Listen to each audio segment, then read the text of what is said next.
When you think about Soviet or Russian naval disasters, you probably think about submarines or cruise liners or something more modern. I know you're thinking about the Moskva, little Timmy. However, when it comes to the most disastrous, or at least in terms of lives lost, that goes to the battleship Novorossiysk. Oh, you haven't heard of the Novorossiysk? Well, I don't really blame you. She was an Italian battleship, the Giulio Cesare, and because of Stalin's constant whining about wanting a modern battleship from the Italian Navy, he got this as his consolation prize. The battleship arrived from the Italians to the Soviets in terrible condition in 1949. Not quite as bad as the Royal Sovereign when the Soviets handed her back to the United Kingdom. But just 6 years later, on October 29th, 1955, she went down because of a mysterious underwater explosion, taking some 800 sailors of the Red Navy down with her. We do need some backstory for this little tale of ours. So, following the signing of the armistice in September 1943 between the Allies and the Italians, Italian ships, including the Giulio Cesare, left Italy for internment in Allied ports, where some of Giulio Cesare's crew, resenting having to turn their ship over to the British, en route to Malta, they effected what amounted to a mutiny, seizing control of the ship to sink her in deep water, relenting only after the captain solemnly pledged to not allow the British to take possession of the ship under any circumstances. This was one of only a few episodes of reaction to the armistice within the Regia Marina, either ashore or at sea. All this to say, Giulio Cesare was not going to see service for the remainder of the war, having her crew reduced and the ship remaining at Malta for the foreseeable future, where she was at the mercy of weather, having damage done to her during her time there. There was hope in the Italian government that Cesare and some of the other battleships could be brought back into service following the war, with the government going as far as to detail how this could be done. The problem was Joseph Stalin longed for a modern navy, including modern battleships, hoping to receive one of the Littorio class as reparations, as well as more ships. He was promised a portion of the Italian fleet in a prior meeting with the Western powers, but spoiler alert, he wasn't going to get a modern battleship. Although he did get the British Royal Sovereign temporarily, and she was far from a modern battleship, she did have upgrades, but it really wasn't anything great. Seriously though, you should go look into how bad she was treated in Soviet service. There was poop literally everywhere when the Brits got her back. The guns were rusted in place, and live shells were rusted to the ground, so it's safe to say the Soviets didn't do a great job maintaining her. Anyway, Giulio Cesare went back to Italy, eventually, and sat idle, waiting around for her fate to be decided until 1947. On February 10th, 1947, Italy signed the peace treaty imposed on her by the victors in Paris. A lot of Italians were not pleased with the peace treaty, feeling that their contributions to the war effort were not properly recognized, when they switched sides. This was felt especially in the Regia Marina, where Mino Bagnesco and Augusto de Toro and Italian battleships Conte de Cavour and Duilio classes 1911 to 1956 writes, "The greatest bitterness came from the treatment of the Italian fleet as if it were booty to be divided up amongst the victors." Fucking goddamn fucking bitch! The battleships were divided up, with the British and Americans receiving two of the Littorio class, and the Italians were allowed to keep the Duilios. With the Conte de Cavour sunk, it left Giulio Cesare to be handed over to the Soviet Union. Now, the Americans and Brits decided that the Italians should scrap the Littorios and get a few bucks out of them. But like I mentioned before, the Soviets were promised a portion of the Italian fleet, totaling some 51,464 tons, including the Giulio Cesare, a light cruiser, 3 destroyers, 3 torpedo boats, 2 submarines, and 35 other vessels. Like I mentioned, the treaty wasn't exactly popular with the Italian people or navy. Again, quoting De Toro and Bagnesco again, "The delivery of these ships was seen by Italian sailors, as well as the greater part of the population, not only as unfair and humiliating, but also as a renewed and unequivocal sign of defeat, which co-belligerency had managed to erase from the memory of many.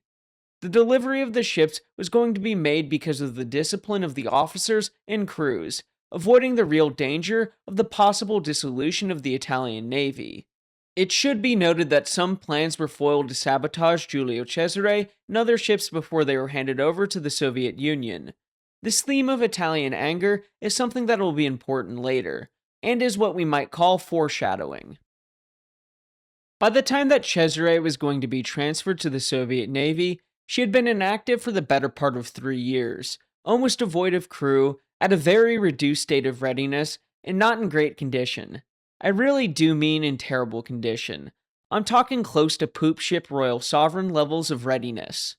The treaty stipulated that the ship was to be ready for service, i.e., in operational condition, by September 15th, 1947, which for Cesare was not going to happen, being, well, a rusting bucket of rivets.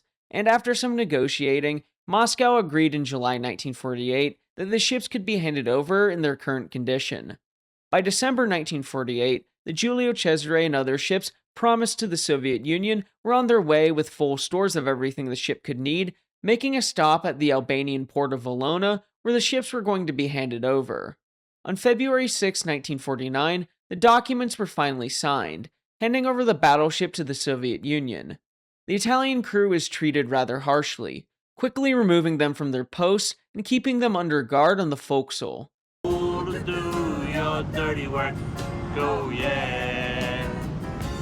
I don't wanna do your dirty work no more. The Soviets were very worried about the prospect of sabotage, something that might have happened to another Russian dreadnought, the Empress Maria, 42 years ago at that point. But, I mean, come on, what were the Italians gonna do? Use frogmen and blow it up? The Soviets searched the ship up and down, looking for explosive devices, but they didn't find any. The ship assumed, although still provisionally, the name Novorossiysk, in honor of the city of that name on the Black Sea, which had resisted a prolonged German siege, arriving in Sevastopol on the 26th. The Soviet authorities began to complain almost immediately with the condition the ship was in, and I rarely agree with the Soviets wholeheartedly in one of these videos, but I mean, come on, the Italians gave them a terrible ship. With Stephen McLaughlin in Soviet and Russian battleships reporting her condition as being just terrible, and I honestly think the Soviets have a right to complain here, like I mentioned, given the lengthy and girthy list I'm about to say. Anyway, the main armament, main machinery, hull structure, bulkheads below the waterline, armored deck were all satisfactory. And satisfactory doesn't mean good, by the way, it means adequate. While the bulkheads above the armored deck, watertight doors, and hatches were unsatisfactory. Things that were in poor condition were the piping, internal communication systems, auxiliary machinery, firefighting systems, and diesel generators, which were non-operational. Bagnesco and De Toro describe her having rust almost everywhere, and the light anti-aircraft guns being useless due to their poor condition. Yikes, man, like I said, rusty poop bucket. Italian sources report the Soviets, who were in charge of the handover, were mainly inspecting the ship to see if everything was there, and if there were any attempts to sabotage the ship, not the state the equipment was in. Maintenance was constantly carried out on the ship before her official entrance ceremony to the Black Sea Fleet on March 5th, 1949, being given a cleaning and a fresh coat of gray paint, which is exactly like putting lipstick on a pig. The ship was subject to propaganda as a great triumph for the Soviet Union, as it had acquired a battleship from a defeated fascist foe, despite the fact that the ship was not modern and of a type that was largely outdated, being a refitted first-generation dreadnought. It was nevertheless the largest ship in service in the Black Sea. Being such, she became the flagship of the Black Sea Fleet. Wait, this sounds very familiar. It's on the tip of my tongue. What could it be? Well, Oh yeah. Unlike the Moskva, Novorossiysk assumed the role of a training ship to get the sailors of the fleet ready, but a lot of her time in Soviet service was spent being refit. Between 1949 and 1955, she underwent 8 rounds of work, major and minor, including the complete overhaul of her machinery, meaning her boilers and turbines, along with replacing a lot of the auxiliary machinery and emergency diesel generators.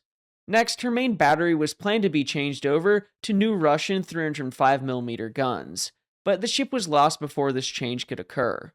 The major armament modification was the replacement of the Breda 20mm guns with more modern Soviet anti-aircraft guns. New fire control systems, telephone systems, and other upgrades made the ship quite capable by the spring of 1955, even though she had been in service for nearly 40 years. And the nearly 1,600 men and officers on her were finally getting a hand of the elderly battleship when in October of 1955, she would finally meet her end. In the late afternoon of October 28, 1955, while returning from a 12-hour training cruise to an area near Sevastopol, the Novorossiysk, still the flagship of the Black Sea Fleet, dropped her portside anchor off the naval hospital and then moored fore and aft buoys. These buoys were supposedly securely attached to the ship. A little while later in the evening, the captain of the battleship and his deputy went ashore for the night, replaced by the number 3. After dinner, 240 men of the crew were allowed to leave as they had leave that night, being replaced by some 200 naval cadets and civilian workers, bringing the total of those on board to about 1,350. This was the situation on board when at 1:30 a.m. a violent explosion occurred, where McLaughlin writes, "At 1:30 a.m. the next morning, a tremendous explosion shook the ship. It occurred on the starboard side, just forward of number 1 turret, in the vicinity of frames 35 to 40. As was later revealed, a hole about 150 meters squared had been opened up in the ship's underwater side. The explosion was so powerful that it blew upward through all the decks, making a hole 4 meters by 14 meters in the forecastle deck forward of the turret. The compartments between frames 23 and 50 were immediately flooded, and soon afterward, the forward magazines were also filled with water through a damaged bulkhead. The flooding very quickly extended aft to about frame 67, by which time they had taken on 3,500 tons of water. At 1:40 a.m., after the first few minutes of confusion, the commander-in-chief of the Black Sea Fleet, Vice Admiral Parkhomenko, from now on referred as to the CNC, was informed of the incident and reached the ship at 2 a.m. Despite using all the pumps that were still in working order, the ship was taking on a lot of water. The CNC was informed that it was only 1,200 tons of water on board, but like McLaughlin wrote, it was closer to 3,500 tons, or 15% of the ship's normal displacement. The plan was for the ship to be towed as it was losing buoyancy rapidly to a place nearby so it could be safely beached. By 2:20 though, the forward portion of the forecastle deck was at sea level, and as a result, the forefoot at the base of the stem post was already burying itself in the mud of the Black Sea, while damage control parties from other ships were arriving on the scene to assist. On the deck, there were several hundred sailors who were not directly involved in the rescue attempts, not much use, and were moved around the deck slightly aft where the watertight doors were still holding.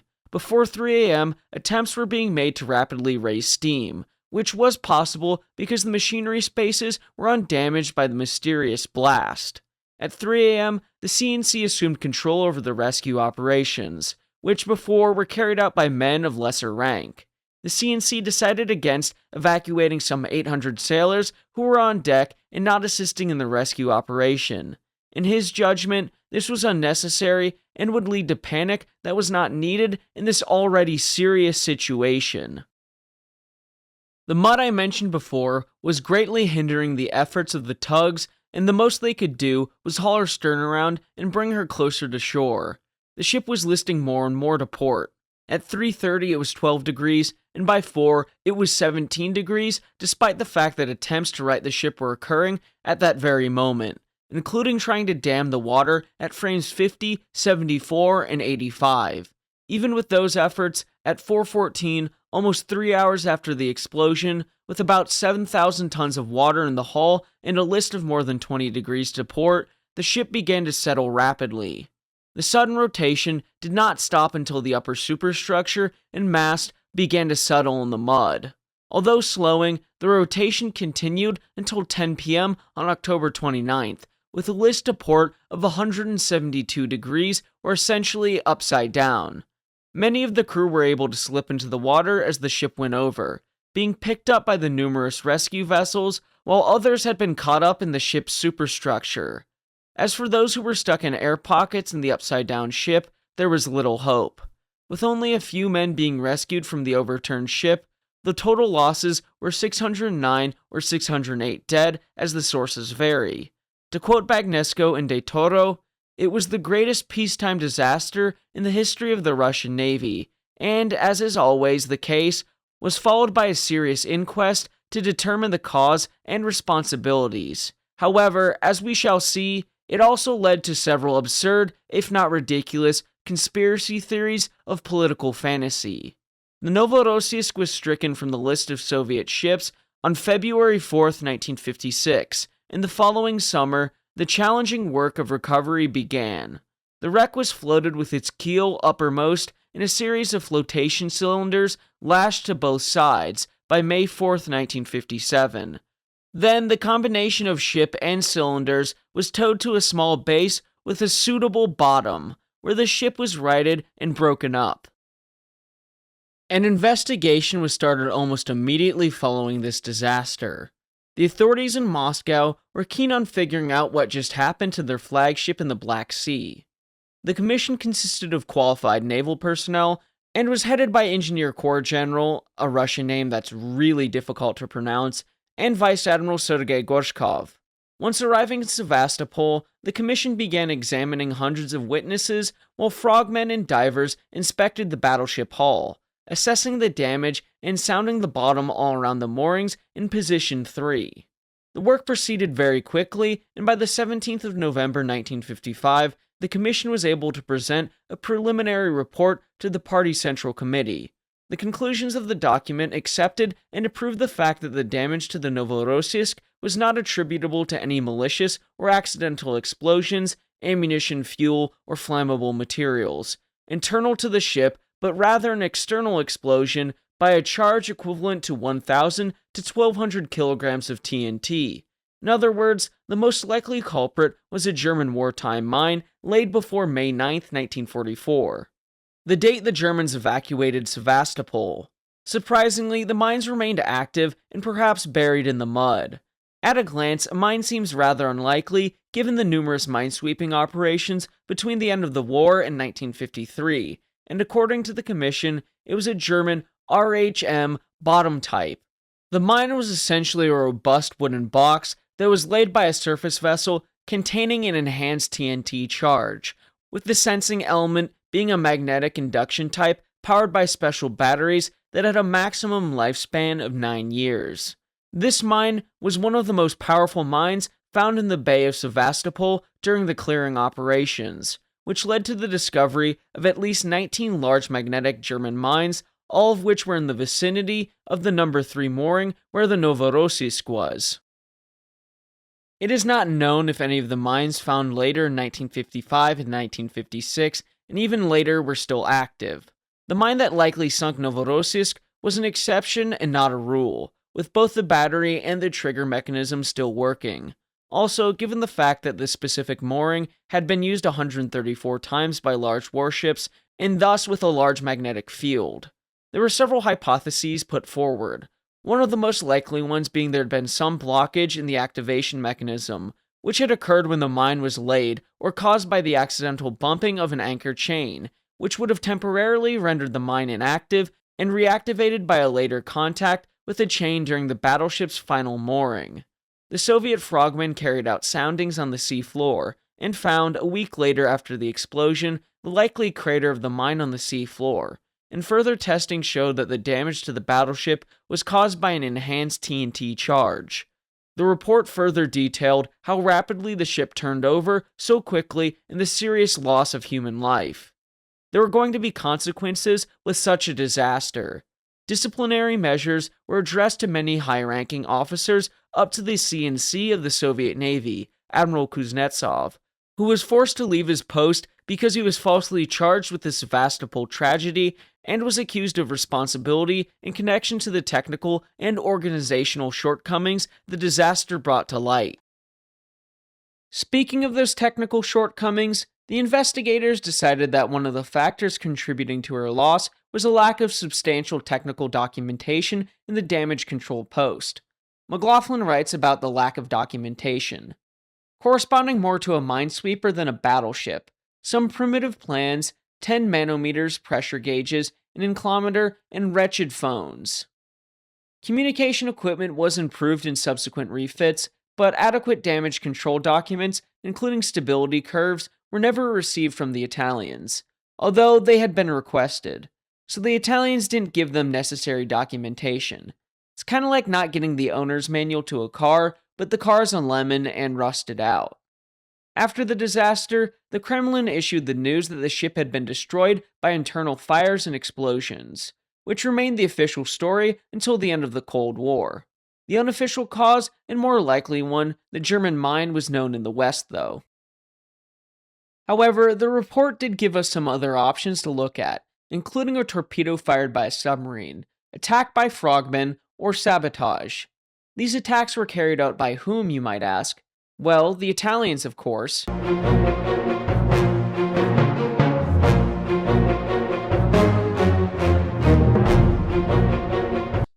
Yeah, I mean, come on, that clip never gets old, though. Remember what I said earlier about keeping Italian anger in the back of your mind? Where McLaughlin writes, several more or less exciting theories were advanced at the time of the ship's loss, and others have been added since then. The most popular one in recent times has been the idea of a revenge attack by former members of Italy's underwater commandos, led by Prince Borghese. And this theory has received wide publicity. Its chief proponent has been V.A. Karsavin, and his researchers have indeed revealed such an attack was possible, given security lapses in advance. Unless more convincing evidence is brought forward, there seems no reason to doubt that the ship was lost due to the explosion of German mines overlooked in post-war mine sweeps of the harbor. While Bagnesco and De Toro have this to say, in 1991, the year after the dissolution of the Soviet Union, a volume appeared in Russia in which the first doubts were expressed regarding the entire Novorossiysk event. The mine theory was challenged, while at that same time, an attack by frogmen and Italian veterans of the Deccia Mas no less was presented as a more realistic possibility. Since that time, there's been a repetitive cycle of fanciful publications with a flood of theories, each less likely than its predecessor, all however coming from the same Italian sources, none of which provide any direct witness or documentary evidence to back them up. As fun as the Italian frogmen theory is, it's unlikely, and the true cause of the disaster is more probably a German wartime mine. Still, I will not say for sure, because it's most likely we'll never know for sure. Let me know down below what you all think of the disaster and the real cause of the explosion. Thank you all for watching, and please remember to like and subscribe, as it'll help the channel to grow. Until next time, my friends, have a great week.